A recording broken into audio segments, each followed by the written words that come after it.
Welcome to AETCM, the emergency medicine channel. Today let us discuss about one of the most important mineral imbalance, that is hypercalcemia and its management.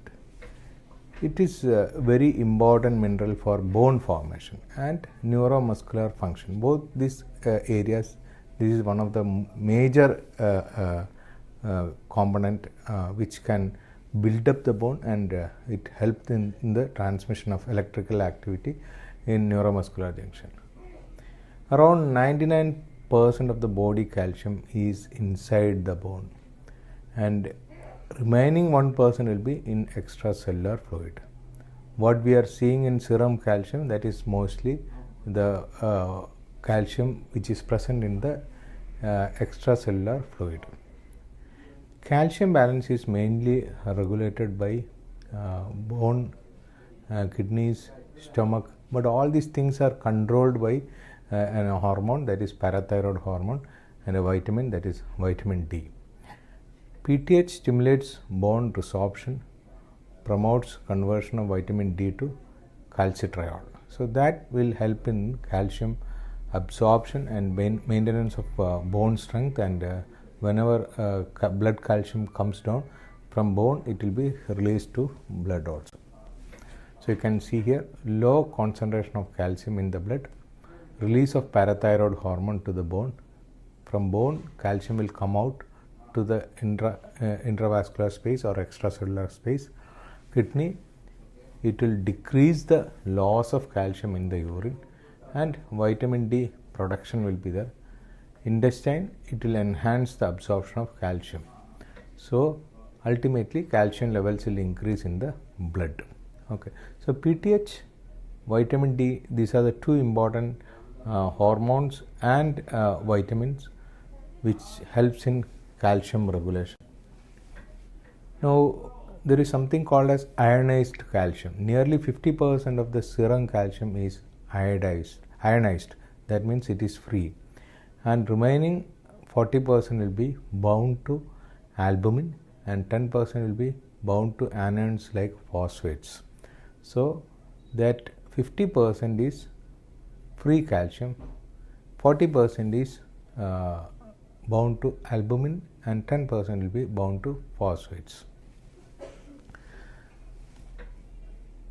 So total calcium, 99% is in bone, 1% is in the blood or serum. In that 50% is bound to albumin, that is 50% in that 50%, 40% will be bound to proteins, and 10% will be bound to anions.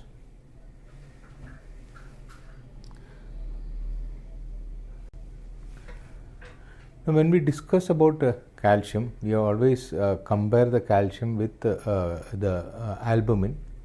So hypoalbuminemia and hyperalbuminemia, we have to correct the calcium according to the albumin levels. This is called as corrected calcium. This is more important in hypoalbuminemia than hyperalbuminemia.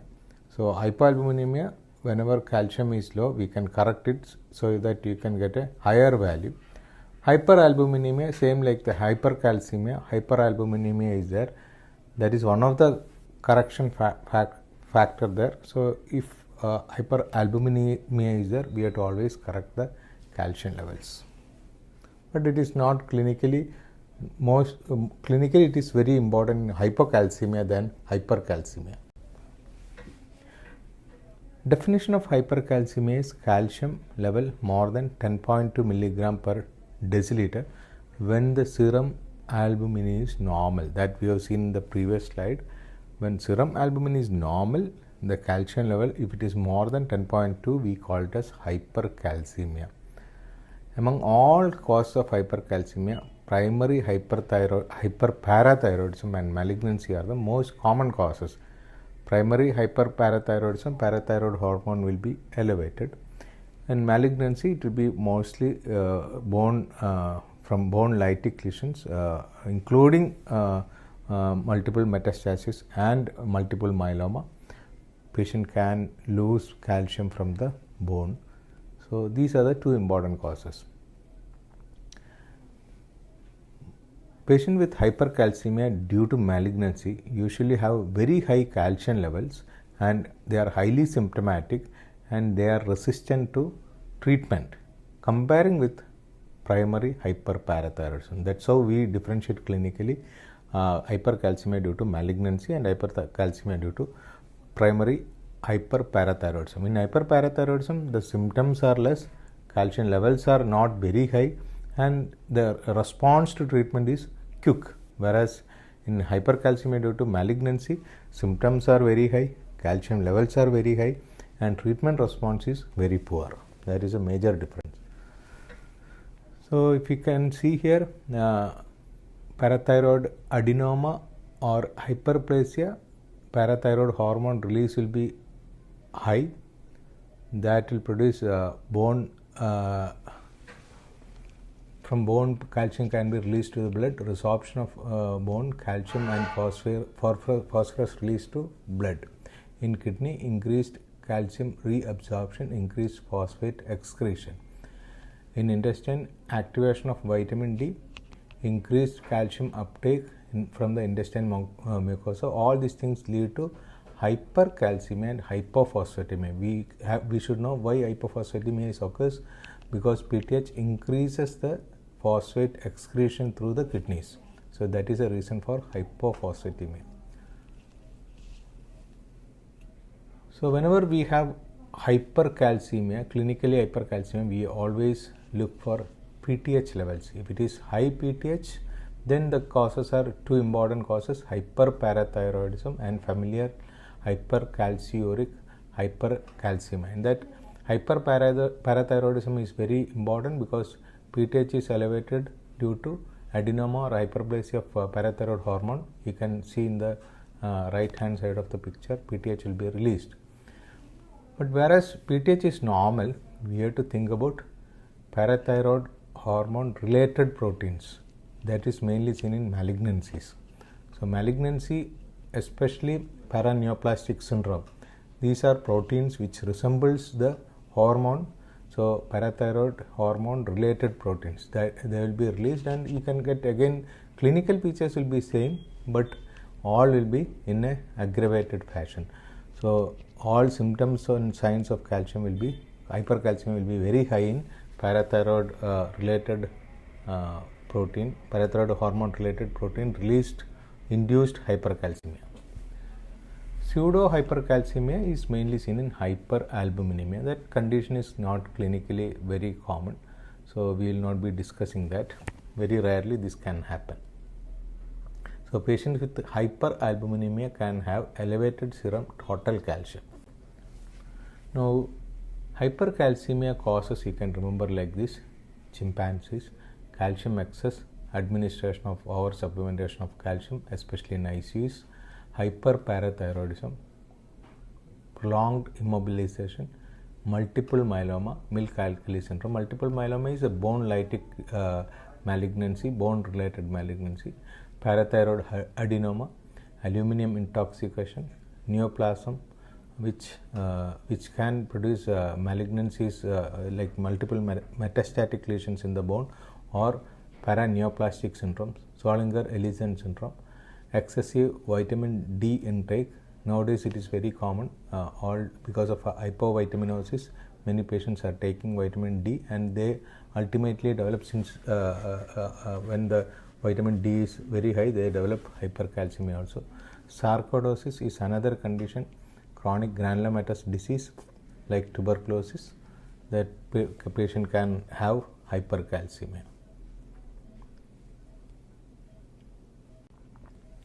Now symptoms we can remember with a mnemonic: bones, stones, abdominal groans, and psychic moans. So bones, bone pain, hyperparathyroidism. Clinical features are generally occurring in serum calcium more than 12 milligram per deciliter, acute hypercalcemia. Many patients are asymptomatic. So bones means osteopenia, fractures, bone pain. Patient can have polyuria, nephrolithiasis, renal failure. Abdominal pain is very classical: anorexia, vomiting, constipation, pancreatitis, muscle weakness, confusion, irritability, stupor, coma. Arrhythmias are very important. ECG shows short QT interval, whereas in hypercalcemia long QT interval can be there. So you can remember it as bones, stones, groans, moans. Now ECG in hypercalcemia and hypocalcemia is very important. You can get short QT interval. Sometimes you can get Osborne waves. This is classically described in hypothermia, but in hypercalcemia also you can see this. And ventricular irritability may show ventricular fibrillation and arrest. Now, whenever we have hypercalcemia, always see the albumin. If required, calculate the corrected calcium levels.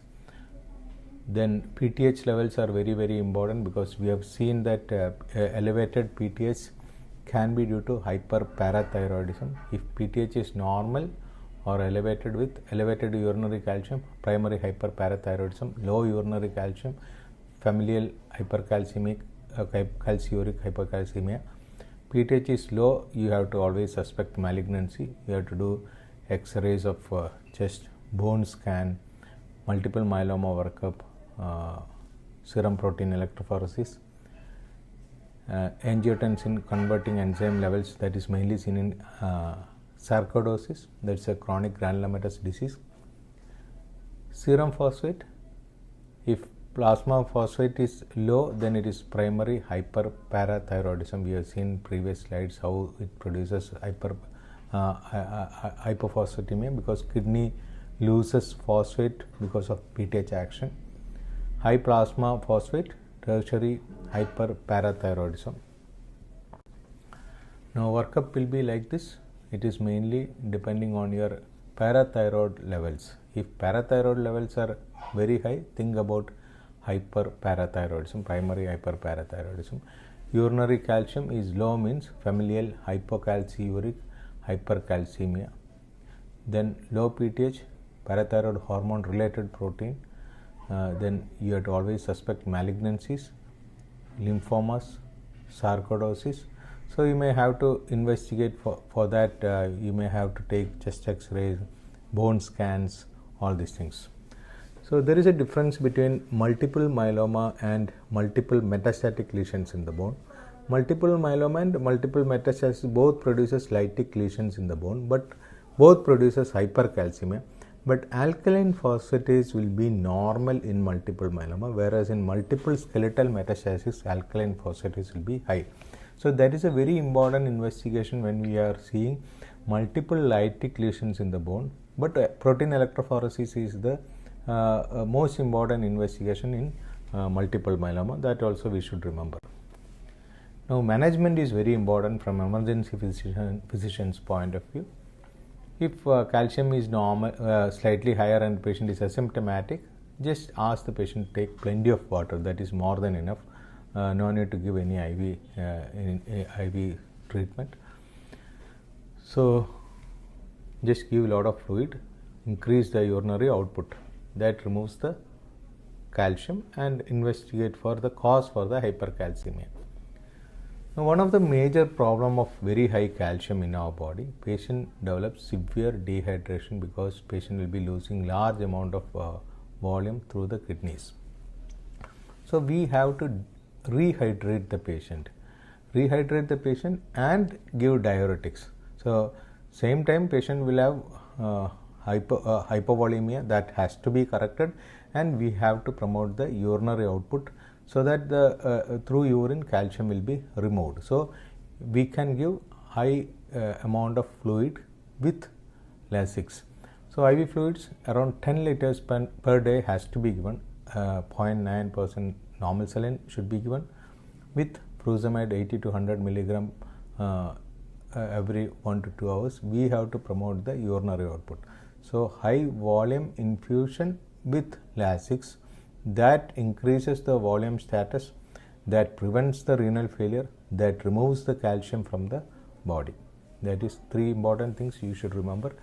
So rate of initial IV fluid will be 200 to 300 ml per hour, and it has to be maintained around 100 ml per hour afterwards, along with Lasix, either short Lasix 1 or 2 shots of 3 times, or continuous infusion of Lasix can be given. Bisphosphonates, they inhibit bone resorption.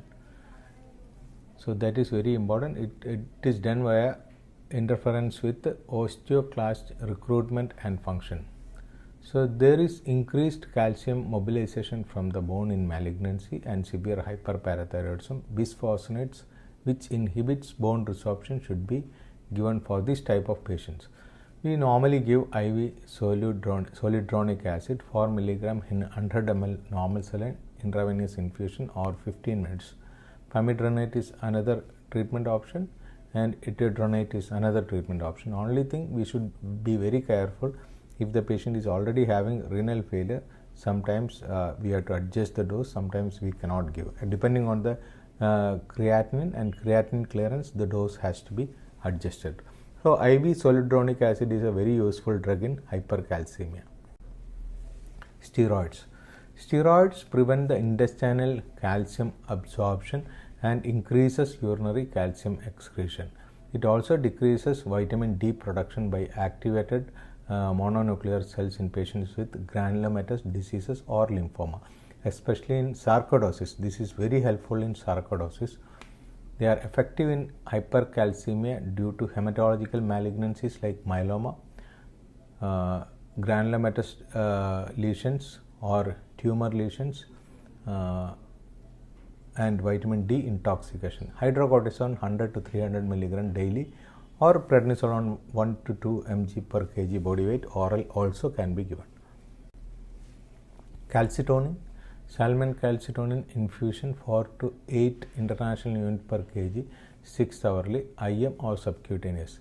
It reduces serum calcium concentration by increasing renal calcium excretion and by decreasing bone resorption via interface with osteoclast maturation.